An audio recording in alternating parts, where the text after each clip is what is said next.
What is going on, everybody? Welcome to episode 39 of the Halving Report podcast. I am Brad Mines, your host. The price of Bitcoin is approximately 17.9 thousand US dollars or 22.8 thousand Canadian dollars. If you're active on crypto Twitter, you've probably already come across at Eljaboom before. He seems to always be part of the conversation wherever I look. Elja is the CEO and founder of Eljaboom.com and has nearly 100,000 followers on Twitter. He's a big proponent of Binance crypto exchange, a big technology enthusiast, and an aspiring Mars astronaut. Let's get to the interview. Do you mind giving the listeners maybe a brief introduction to you, your Twitter page, and how you're involved in crypto? Hello, first of all, it's me, Eljaboom. I've been here from many years ago. I started at late 2009 when people were just trying to find a way to pay, which were kids and games like World of Warcraft, etc. And they used the cryptocurrency as the only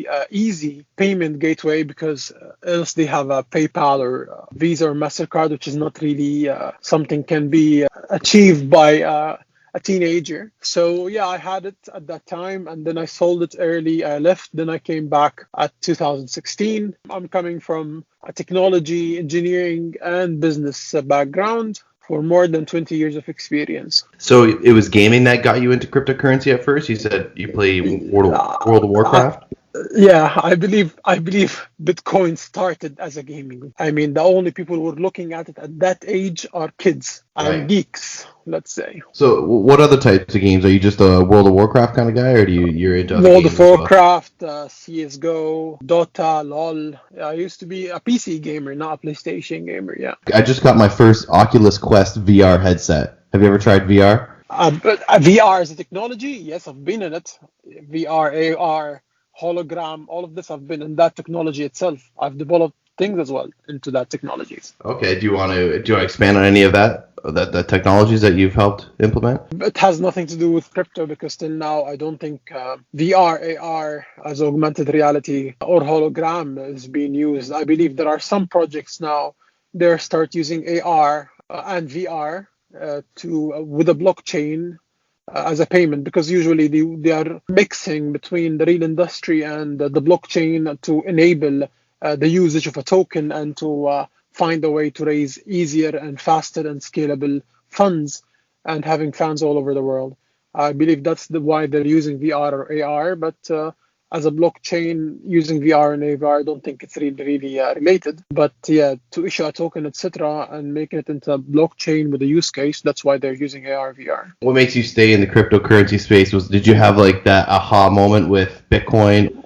The last thing, I always follow anything that's new. I believe humans living the same life over and over again. My life, someone lived it before, the same as other one lived someone else's life. At the end, it's the same routine that we are living in it. But I believe there is a bigger reality. That's why I always say to Elon Musk when Elja Mars, because I really want to go Mars. I believe even if I'm going to die through the trip, I don't care. But dying in it, much better than living the same ordinary life that anyone's living. Very noble of you to say, and why settle for mediocrity, right? When exactly. You have the opportunity to do all these and push the boundaries. Now, there's a lot of conversation about Bitcoin versus altcoins in terms of investments. In regards to personal portfolio management within cryptocurrency, how do you go about allocation and diversification? See, I always say Bitcoin is a bigger bag for bigger whales or who invested in a very good moment, like when it was in 3K or who invested back in the days. Same goes to Ethereum when you had a better chance to enter when it was around 75 USD within a year and a half or so. Yet it's a matter how much money you have and how much you can accumulate.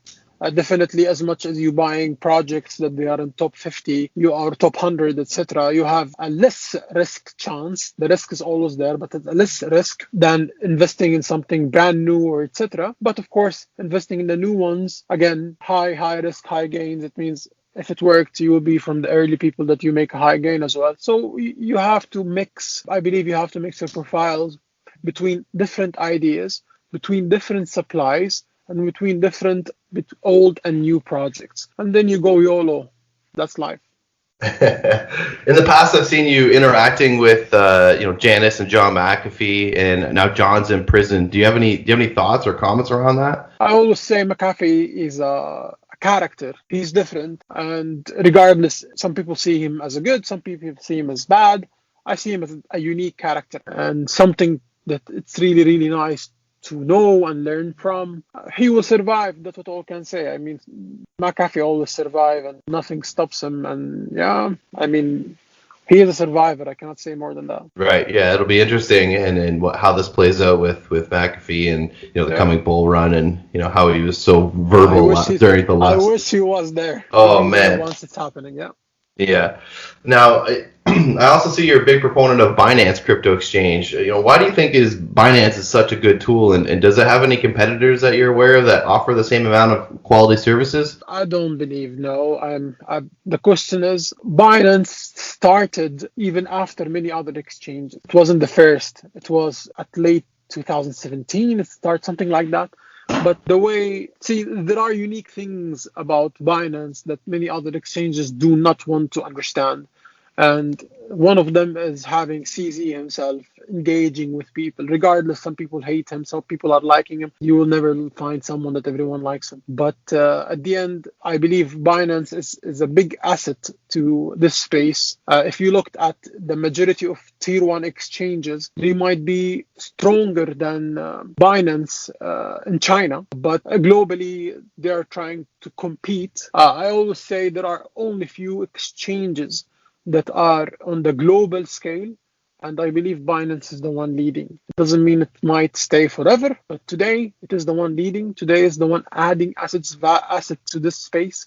It is the one that acquiring the right projects in the right moment. Yet it's not perfect, but it's the best so far. I mean, it's easy to tell that Binance definitely has a foothold and ahead of the game a little bit in terms of exchanges and what they can offer to their community. What would you say the most exciting thing happening in crypto right now? At the moment, there is a weird project that it's having a high volume. It went to 100 million in the last 24 hours as a volume, which is wow. But I believe there is something going to happen.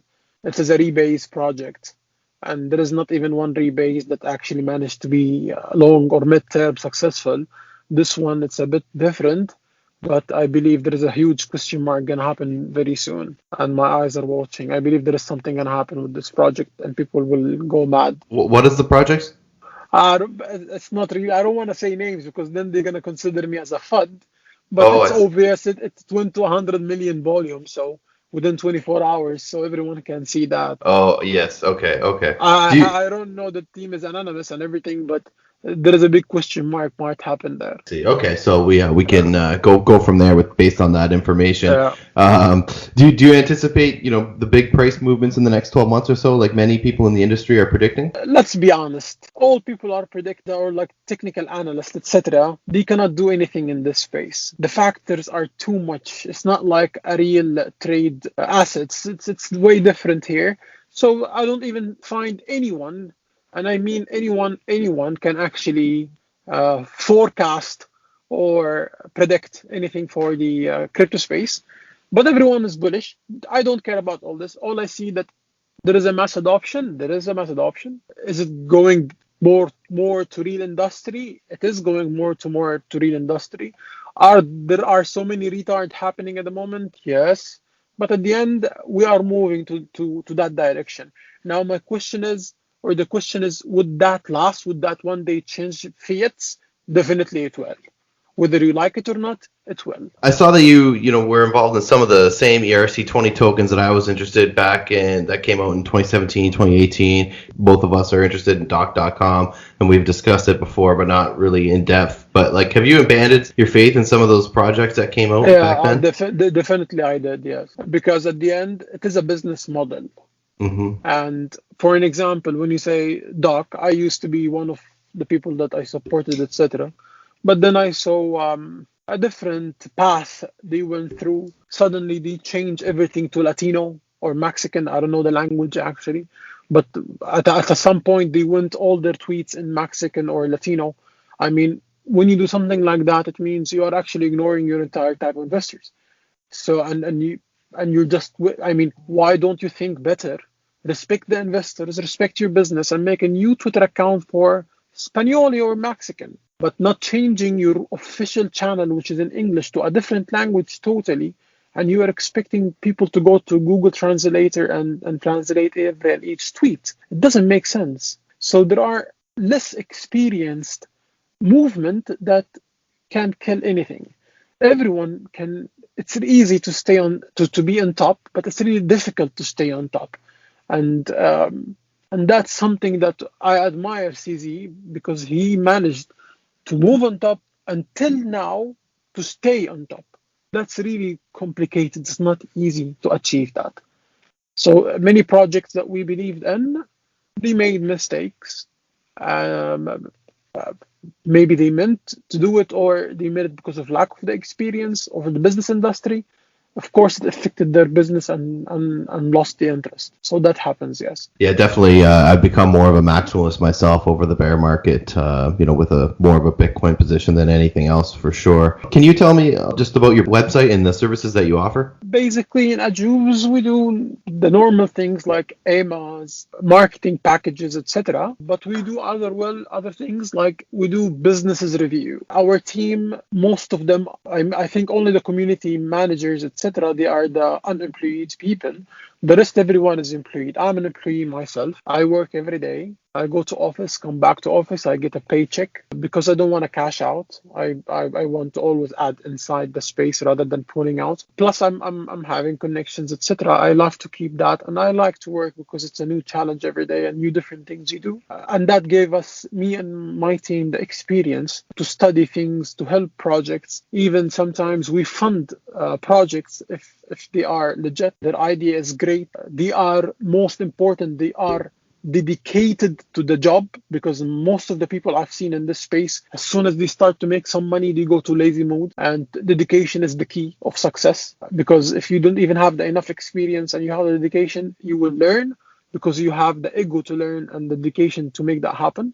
So yes, we invest in some project that came across to us, and yes, we will invest more and more and more. We don't have any problem in investing in projects as long as it's legit, as long as it's clean as possible, because in this space, you cannot really determine clean anymore because it's so much hectic. I was just looking at your website and just wanted to give you a chance to tell my listeners what your website's about and what services you offer.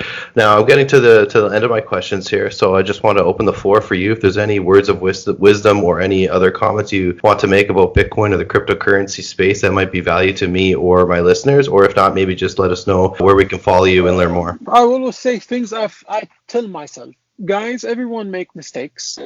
There is a big businessman one day, he told me, Elja, it's fine to make a mistake, but next time, don't repeat the mistake, do another one. Because repeating the mistake, which what exactly happening here, and this is what happened because of the greed. Greed and fear are the main issues for any human behavior. As long as you are able to control your greed and your fear, you will be successful. And that comes, I always say, when you invest, especially in DeFi and things are hyping, try to not invest in a project that they have a minting functionality. Try to avoid that, because suddenly they just can make the supply very high. Try to not invest in anonymous projects unless they are at least audited by something known, or they are backed by something well respected. Else you have a higher chance in losing your money. And we all did that mistake. I've been there, others have been there, but we try to minimize it.